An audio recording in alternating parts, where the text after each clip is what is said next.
Hi friends, science blog চ্যানেলে আপনাদেরকে স্বাগত।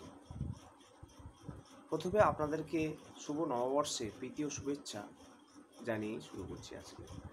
আজকে যে বিষয় নিয়ে আলোচনা করব সেটা হচ্ছে আপার প্রাইমারি বিষয় নিয়ে আলোচনা করব। এবং আপার প্রাইমারিতে যে থার্ড পেজ হবে তার সিট সংখ্যা নিয়ে একটু আলোচনা করব।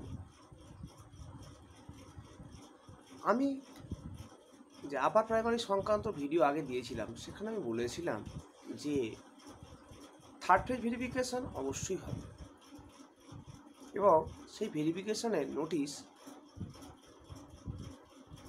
এ সপ্তাহের মধ্যে দেওয়ার একটা সম্ভাবনা আছে এবং সম্ভবত ভেরিফিকেশান এই মাসের শেষেই হতে চলেছে, যদি সমস্ত কিছু ঠিকঠাক থাকে। এবার আসি সিট সংখ্যা নিয়ে। দেখুন, আপার প্রাইমারিতে সিট কিন্তু প্রচুর আছে, সেটা সরকার যদি চায় বাড়াতে পারে।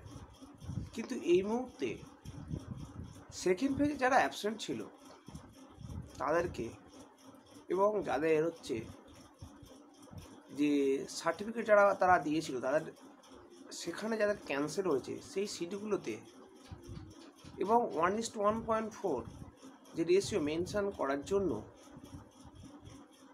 থার্ড পেজ ভেরিফিকেশনের জন্য ক্যান্ডিডেটদের ডাকা হতে পারে। এবং এখানে একটা কথা বলি যে সেকেন্ড ফেজে কিন্তু প্রচুর পরিমাণে দুর্নীতি হয়েছিল